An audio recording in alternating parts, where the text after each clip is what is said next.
There had been a lot of prior research on the impact of a prison record on employment chances.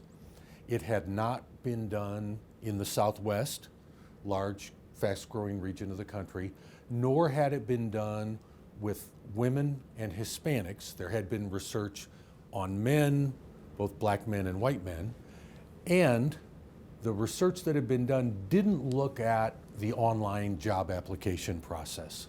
And now so many entry-level jobs are applied for online.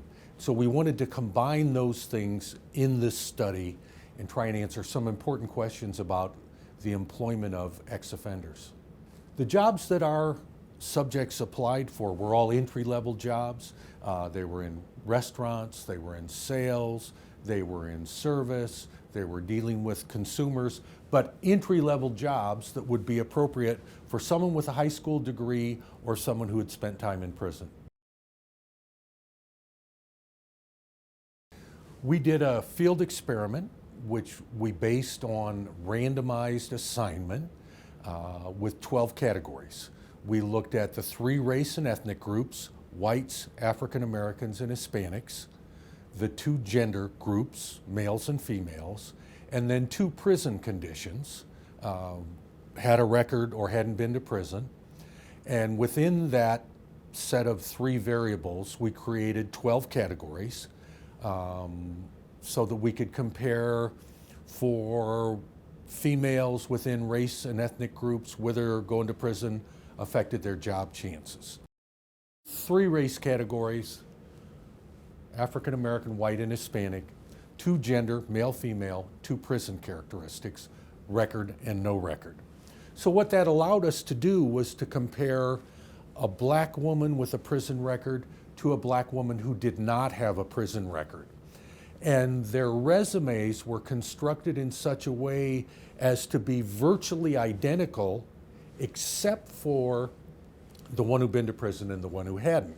And that allowed us to test the impact of prison, race, and gender on employment. The bottom line of what the slides show is that a stronger race effect exists for employment than prison effect. Let me restate the finding because it is so important. Whites who've been to prison do better than blacks and Hispanic males who have not been to prison. It's not at all what we should find if prison record makes a difference. The key takeaway from this is then that race is still an important determinant of whether or not someone gets a callback or a job offer or a second interview, even more important than whether someone's been to prison.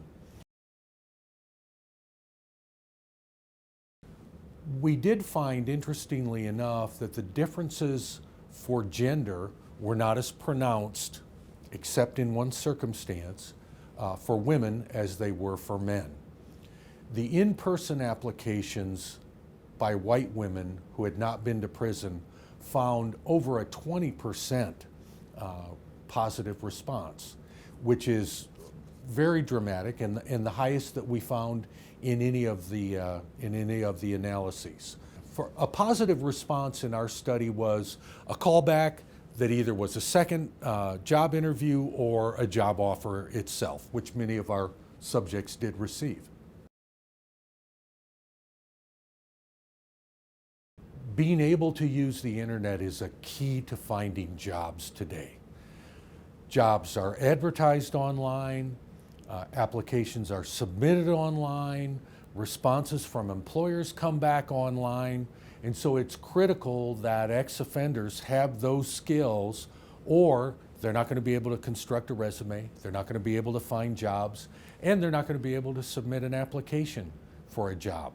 So getting them up to speed is should be an important condition of release from prison and successful reentry. They've got to have the ability to go online and look at Career Builder or Craigslist or the online job sources in their community. They also have to have an email address. They've got to be able to send and receive attachments and respond to online requests promptly. They can't wait 2 or 3 days because employers take that as a sign that they're not interested. We think as well that ex-offenders need to be prepared to deal with rejection. Overall, only 7% of the nearly 6,500 jobs we applied for got any kind of a positive response. It's a very low positive response rate. And so it's critical that offenders not give up after the first rejection, because the likelihood is there's going to be several rejections. When we interviewed business owners and hiring managers, they told us that the most important thing they were looking for was job-relevant experience. So if it's a job in a restaurant, prior experience in a restaurant. If it's a job working in a landscape company, prior experience doing that sort of work. And offenders need to be prepared to tailor their resumes to highlight the relevant experiences for the jobs that they apply for. That needs to be something they do on paper, but also when they interview in person to reinforce what's on their resume.